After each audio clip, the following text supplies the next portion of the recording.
rock and roll's supposed to be joy, you know. It's supposed to be crazy, man. It's supposed to be out of control, you know. That's what rock and roll's all about.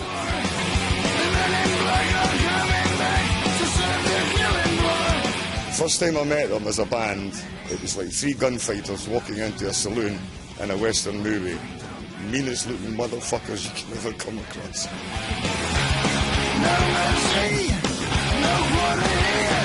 I think now you couldn't say that it's what we do, it's what we are, isn't it? I mean, that's what my life is, you know.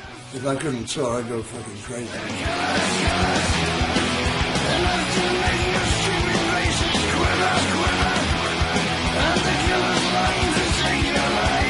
It's like a train coming at you, you know, and Lemmy's the conductor. Trying to get the PA louder than Lemmy's bass.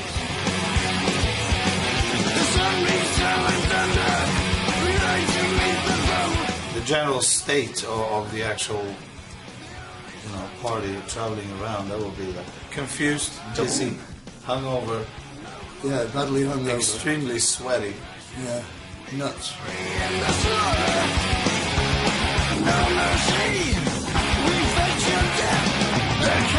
You can't. There's no escape from Motörhead. Once you're in, that's it. They got you.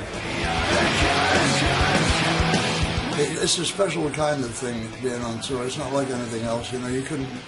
There is no day job. You can get like hell with it, except maybe in gymnastics or something. Because you're really battered when you come off stage. You're really hammered. You feel like you've done 2 hours on the parallel bars. You know what I mean?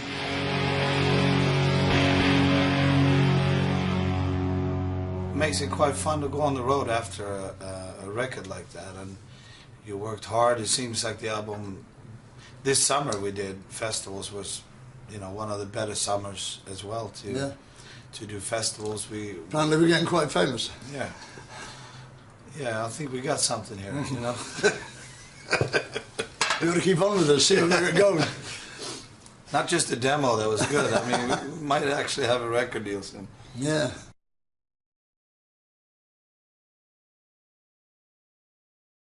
We've got a new thing here now. We've just had crew coming in, like Tim exceptionally, just walking in. So from now on, the crew, they can't establish, unless they hear this sound, they're not allowed to establish eye contact with a band member. And as they approach the door, you have to keep the head bowed and walk out backwards. Only if they hear this sound, can they establish contact with a band member.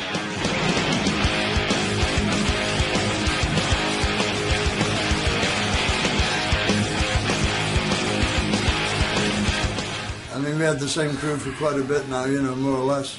We have extra guys sometimes on a big tour like this, but mostly it's the crew that are with us, And you get so used to somebody. It's like me with my roadie. I mean, he's not, believe me, the greatest roadie in the world, but he's the best for me, you see. I love to see him there. When I see Tim there, it's like breath of life to me, Okay, my name's Tim, Tim Butcher. I'm Lem's bass tech. I tune his basses and kind of look after him. Time you hit the road, enemy on your way. Don't scream, don't shout. I'm back here after 26 years. I'm still here. I love it. It's my job. It's what I do. It's a pain in the ass, but it's what I do. No, it's great. It's like doing on holiday with your mates and getting paid for it too.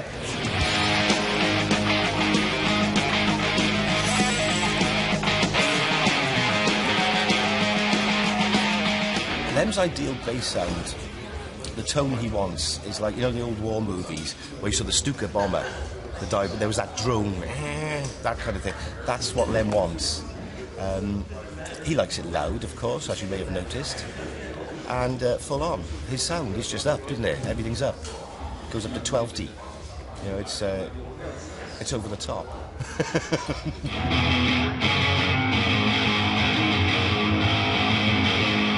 How would you describe Lem? How long have we got? I respect Lem. I learned a lot from him when I was a young kid. He's only a few years older than me. Well, 10 years older than me, whatever. But I've learned a lot from him, and he is a character.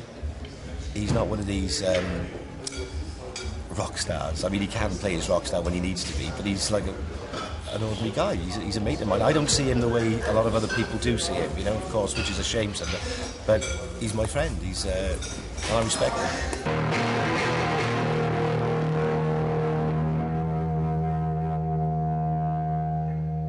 He's so much fun when something goes wrong, you know, because he has these glasses on that are quite thick and his eyes behind him get fucking huge, you know, and he runs around like somebody just cut his head off, you know, in the farmyard, like, so it's really amusing. Good point about Tim on the road. You know, Tim holds the crew together to a large extent.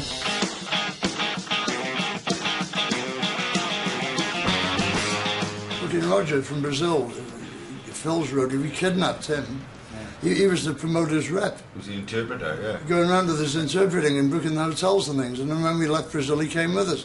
And he didn't go home for 2.5 years. His family thought he was dead. Since then, I've probably missed 10 gigs. I've been to every other one, which is probably 300 gigs by now. Maybe more than it, I have no idea. Just stopped counting a while ago. I said, Roger, can you do guitars? No, I'm a drummer. Okay, we'll come on the road then. You fancy learning how to do guitars? Well, I'll give it a go. Yeah, he was great, and he's great, you know, he's one of the best guitarists. He's really...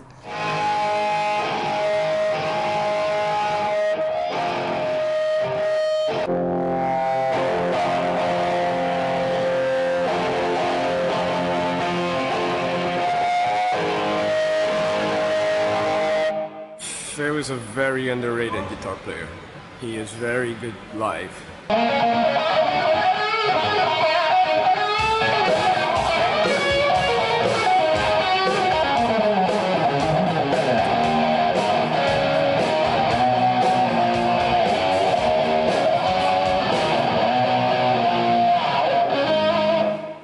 His sound is pretty obvious for Motörhead. It's just like what everybody wants to hear is what he hears in his mind, and it's just easy. Just put it up, plug it in, turn it up to 10, gone. Cool. Put that to bed. How many need, Mickey, or to it? So far, 3 18s, 2 19s, 2 20s, 1 top hi-hat. So far, and these 2. These are quite thin, so they bend quite easy, whereas these ones are much thicker metal, so they don't bend so much. So this one will be just like this in 10 shows time, but still sounds alright, just looks like shit. Mickey's style is a power drummer. Songs like Tragedy from the new album, that is awesome. That really displays the kind of the technical ability he's doing with the double kicks and the ting on the ride. Sacrifice is another one like that.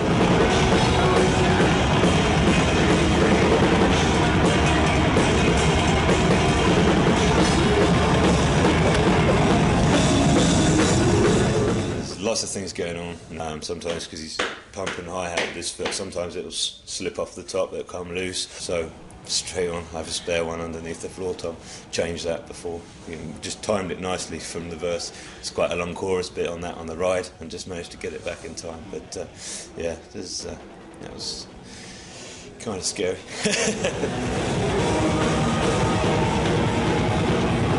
I love it. It's a great rock and roll, good rock and roll band. It gets it every night, it never really gets boring. It's good fun. I enjoy the songs, enjoy the music. It's catchy. My drums are perfect, and my guitar is perfect too. You couldn't get a better guy than that. No, he's great. He's so good at everything. All the guys are really good now, I think.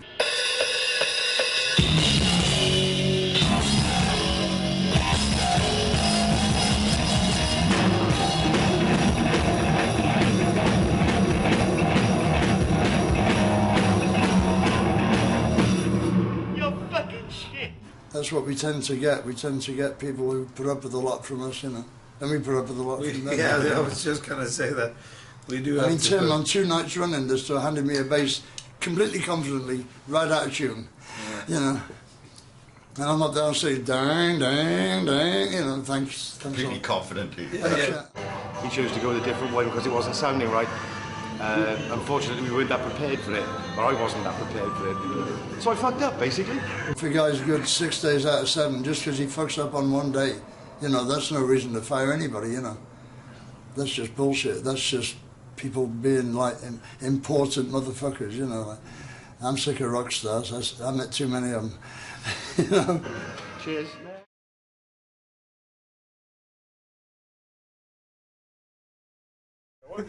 Mickey D, monitor sound, Europe 04.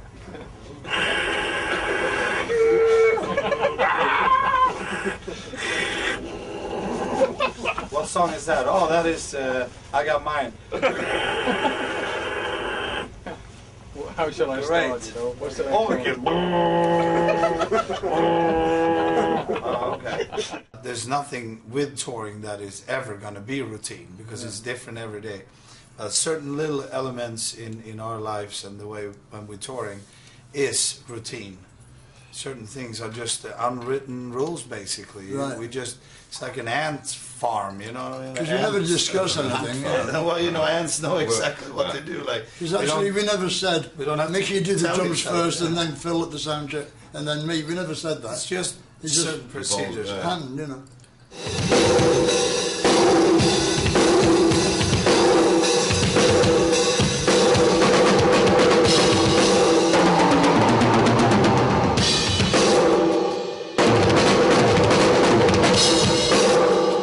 When he's beating on the drums, I don't want to stand there for 10 minutes while he whacks out to the kit. Don't? So I can tell when he's coming to the end of his sound check. I hear a couple of the top toms or whatever, or this blah blah blah. So then I'll make my way to wherever I am from, wherever I'm coming from, just up to the stage. When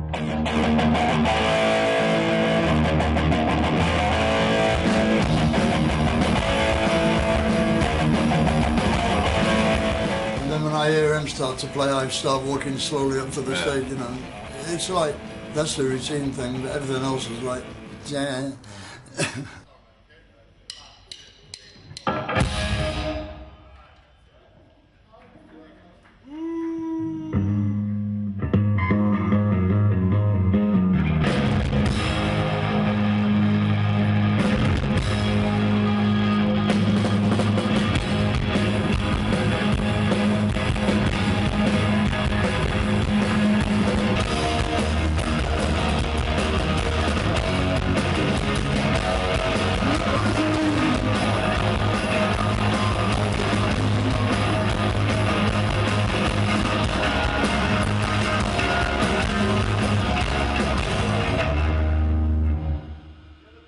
It's going to be loud. We just want to know if it's okay.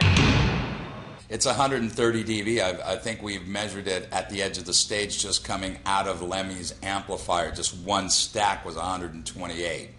So that's extremely loud. It's Marshall guitar amps. You don't like bass amps as much.